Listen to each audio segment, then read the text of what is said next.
생사의 갈림길에서 생명의 불씨를 살리기 위해 찾게 되는 응급실. 이곳은 일반적인 응급실과는 다른 곳인데요. 고위험 환자들이 마지막 희망을 품고 찾는 권역응급의료센터입니다. 330만 부산 인구를 책임지는 권역응급의료센터는 여기 단 한 곳뿐이죠. 우리나라에서 응급실은 권역응급의료센터, 지역응급의료센터, 또 지역응급의료기관 이렇게 세 단계로 나누게 되어 있고요. 권역응급의료센터는 그중에서 가장 많은 시설, 인력, 장비를 가지고 중증 응급 환자 위주로 진료하는 것을 그 기능으로 하고 있습니다. 또 진료 기능 외에도 응급의료 종사자에 대한 교육이나 재난 거점 병원으로서의 역할을 하도록 되어 있습니다. 저희는 매일매일 보는 일들이지만 어떤 분들에게는 큰 사고를 겪는다든지 큰 질병을 겪어서 인생의 어떤 특별한 전환점이 되는 순간들을 저희들은 매일매일 보고 있는 거니까요. 그래서 늘 그런 부분에 대해서 생각이 많아지는 게 있습니다. 네, 환자가 가장 먼저 그리고 가장 안 좋은 상태에서 어떤 중증도를 가지고 내원할지 모르는 그런 막연한 불안감과 두려움을 갖고 매일 출근해야 하는 약간의 새로운 매일의 전쟁터라고 생각하고 일하고 있습니다. 앞서 말씀드린 힘든 긴장감이나 두려움도 있기는 하지만 지역응급의료기관이나 지역응급의료센터에서 갖고 있지 못한 인프라나 인적 자원들이 많이 확충되어 있기 때문에 그만큼 중증의 환자들이 내원할 수 있어서 제가 수련받은 중환자의학을 적용해 볼 수 있기도 하고 또 다양한 경험을 할 수 있기 때문에 그런 부분에서 환자들이 좋아졌을 때 보람을 많이 느끼고 있습니다. 급격하게 사라져가는 생명의 끈을 부여잡고 밤낮 없이 생과 사의 사투를 벌이는 의료진들. 응급실은 꺼져가던 생명이 다시 타오르는 기적을 만날 수 있는 곳인데요. 고위험 응급 환자가 다다르는 종착지, 권역응급의료센터를 들여다봅니다. 중증 응급 환자의 생존율을 높이는 권역응급의료센터장 응급의학과 정진우 교수. 풍부한 경험과 정확한 진단으로 치료의 골든타임을 지키는 응급의학과 최유리 교수. 전문 교육으로 튼튼한 현장 응급의료 네트워크를 구축하는 응급의학과 서민준 교수.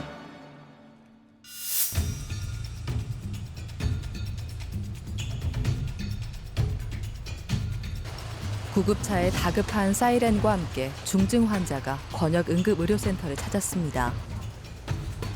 이곳을 찾는 환자는 단 한 명도 빠짐없이 거쳐가야 하는 곳이 있는데요. 환자 분류소입니다.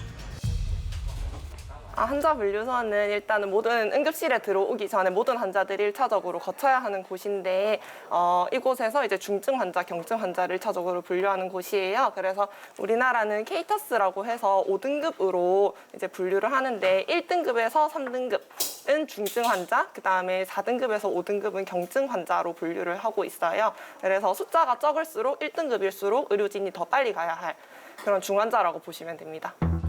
지역의 의료기관에서 해결되지 않는 고위험 환자가 이송되는 경우가 많은데요.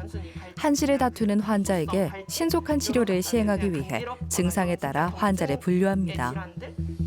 일단은 요거는 어차피 공통적인 거여가지고 방금 들어온 환자인데 일단은 먼저 병상을 배정을 하고요.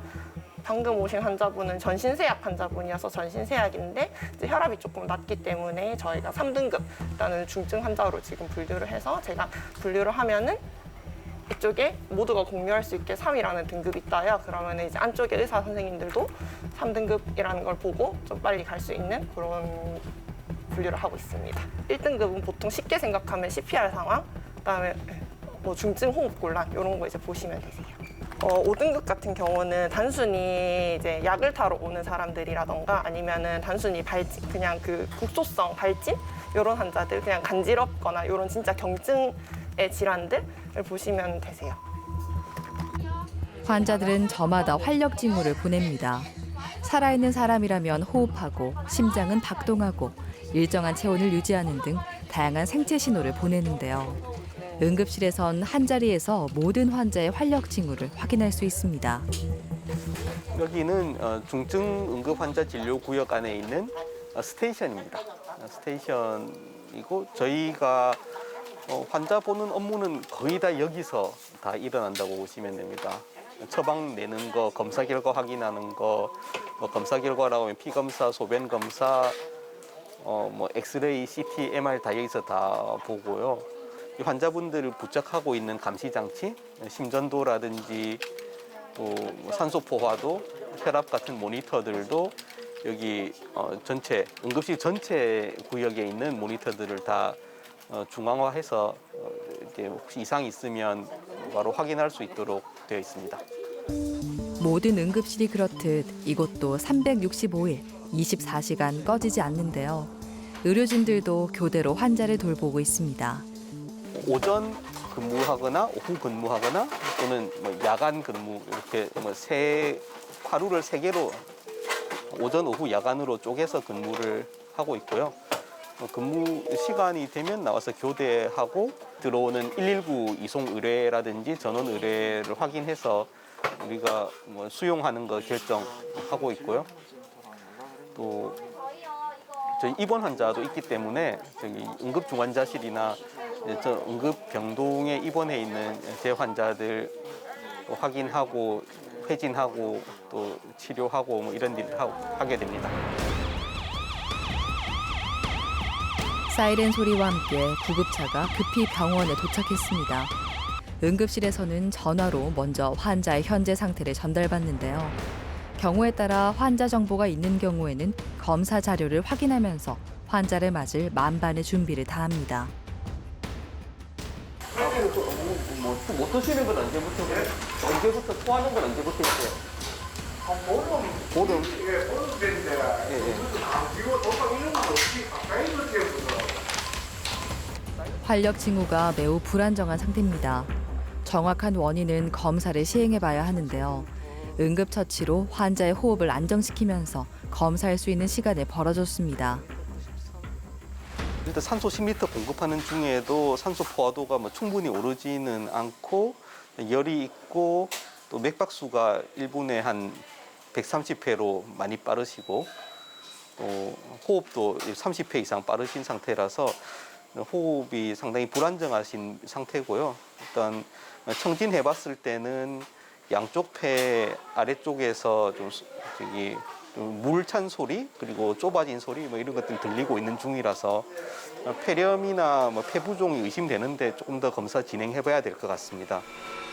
응급실에서 긴장을 늦출 수 없는 건 언제 어떤 환자가 들이닥칠지 모르기 때문인데요.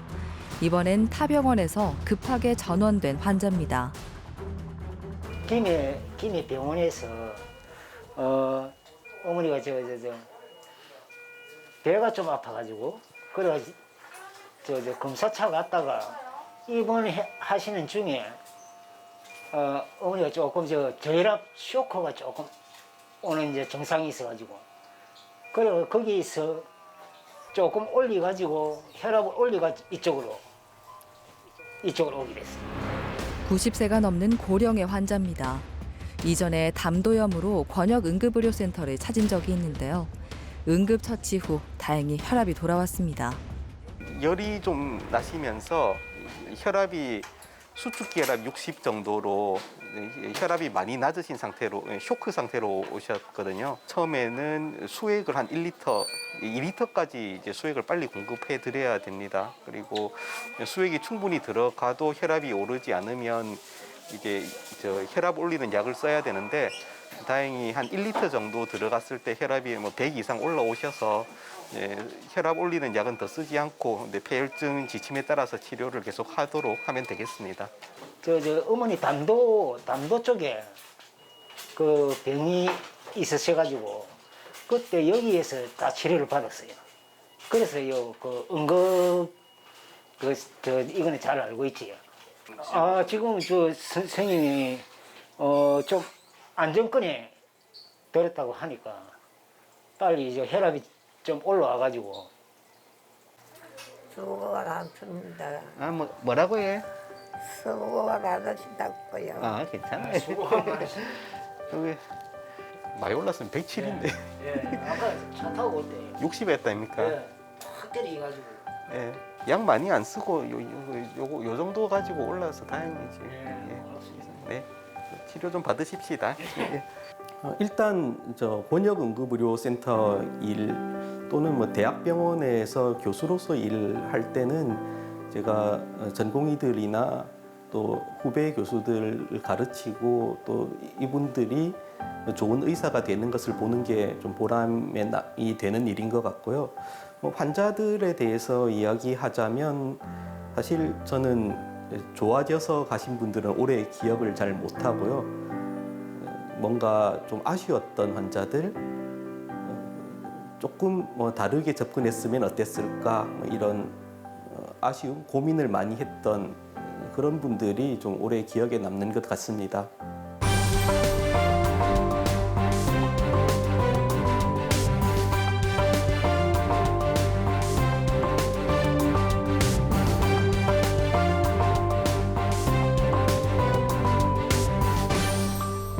권역응급의료센터에 저녁이 찾아왔습니다. 오늘 당직은 최유리 교수인데요. 응급실에 입원해 있는 환자들을 파악하고 특이사항은 없는지 꼼꼼하게 확인합니다. 환자를 하나하나 보는 건 사실 저희 전공의 선생님들이 잘 해주고 계시기 때문에 저희는 보통 출근하게 되면 전체 응급실 상황을 파악하고 감염이라든지 다른 취약한 환자들을 위해서 병상이 얼마나 있는지, 그리고 어떤 장비들을 사용할 수 있는지, 어떤 장비들이 사용이 불가능한지 이런 걸 파악하는 걸 제일 먼저 하고요. 그리고 환자 상태가 나쁘거나 아니면은 여러 가지 문제들이 복합돼 있어서 이렇게 선생님들이 판단하기 어려운 환자들을 보통 인계를 해주시고 인계를 받고 거기에 대해서 판단을 하거나 처치를 하거나 하는 일들을 결정하는 걸 주로 제일 처음 합니다. 응급실이 바쁘게 운영되는 건 마치 오케스트라 공연과도 비슷한데요.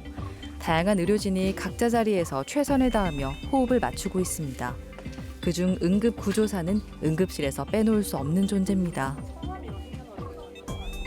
코로나나 인플루엔자 환자 검사하는 일을 하고 있고요. 주로 하는 업무는 다른 병원에서 전원을 해야 하는 환자거나 119 현장에서 이송해야 하는 환자가 전화가 오면은 현장에서 119 구급대원분들이나 아니면 병원에서 환자를 검사하신 의료진분들이 환자 증상이나 아니면 환자의 활력 징후 그리고 검사 결과 등을 확인을 하셔가지고 저희한테 전화를 주시고 저희 쪽에서 필요한 정보를 조금 더 확인하는 질문을 주로 하고 있고요.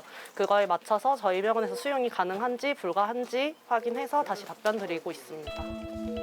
한밤중에도 응급실을 찾는 환자는 끊이지 않는데요.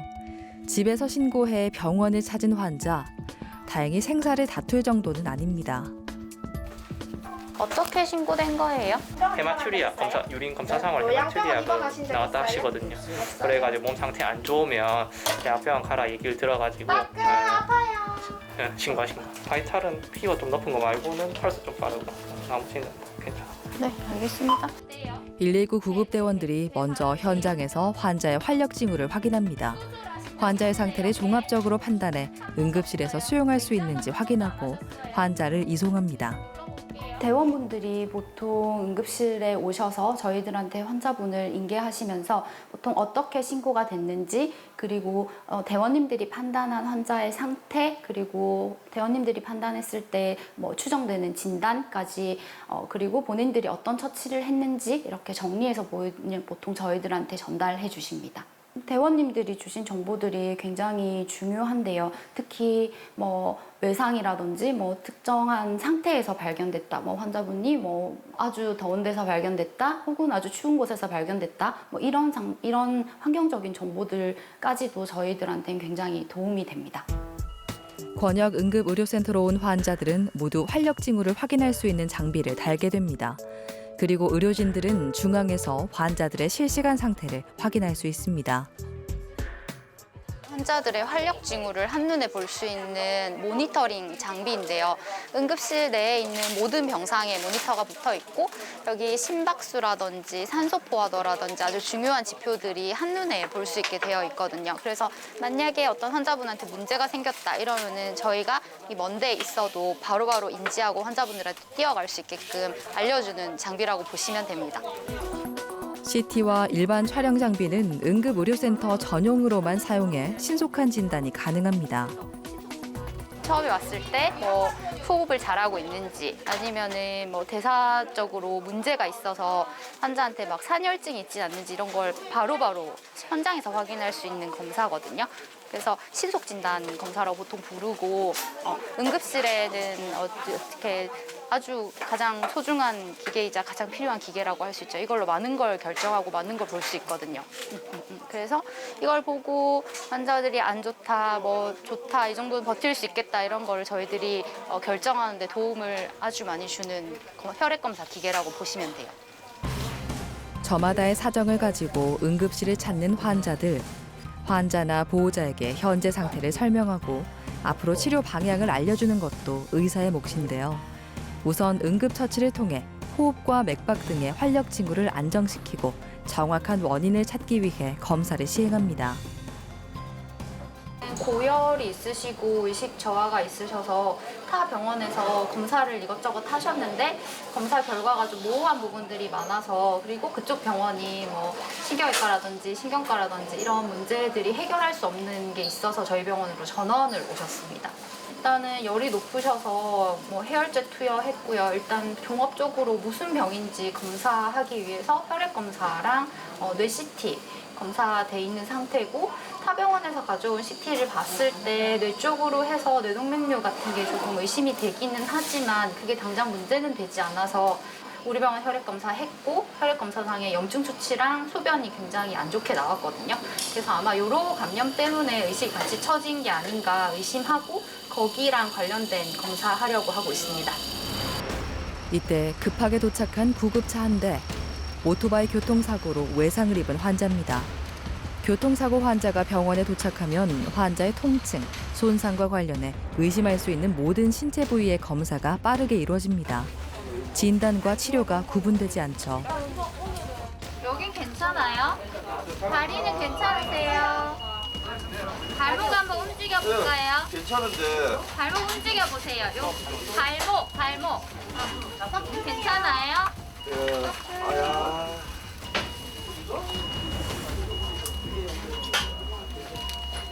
전 저속이었어요. 저속이라는 게 몇 킬로 정도? 오토바이로. 잠시 가슴해요. 상태가 악화하지 않고 호전될 수 있도록 약물 투여 등 할 수 있는 모든 치료를 시행합니다. 옆에서 박았어요? 아니면 앞에서 박았어요? 정면으로 바로.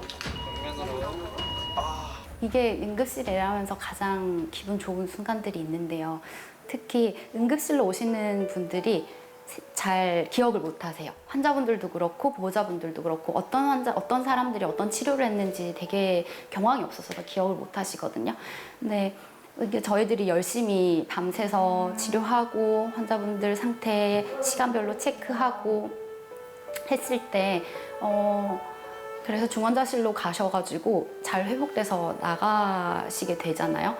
하루는 그 환자분을 엘리베이터에서 외래 진료를 보고 오는 걸 만나게 된 거죠. 그래서 그 환자분한테 제가 나 그날 내가 응급실에서 있었던 사람이고 내가 그날 진짜 열심히 치료했다 이렇게 아는 척을 하고 싶은 거죠. 그 사람한테 내가 이렇게 수고했으니까 알아달라는 건 아니고 그냥 당신이 회복한 게 당신이 이렇게 건강하게 회복해서 걸어다니는 게 너무 좋다 이런 말을 하고 싶은 순간들이 있어요.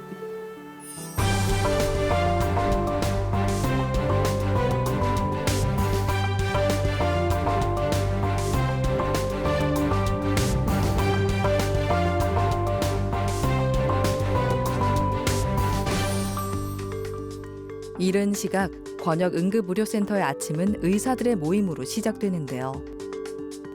의과대학을 다니는 실습생 학생부터 수련 과정 중인 전공의, 전문의들이 한자리에 모였습니다. 요거는 저희 의국의 아침 모임인데 지금 응급실에 체류하고 있는 환자들이 정확한 제대로 된 진단과 치료를 받고 계시는지 그리고 저희 과로 입원해 있는 환자들에 대한 브리핑을 저희끼리 공유하고 그리고 플랜을 같이 세우는 작업을 매일 아침 거의 의국 모임으로 하고 있습니다.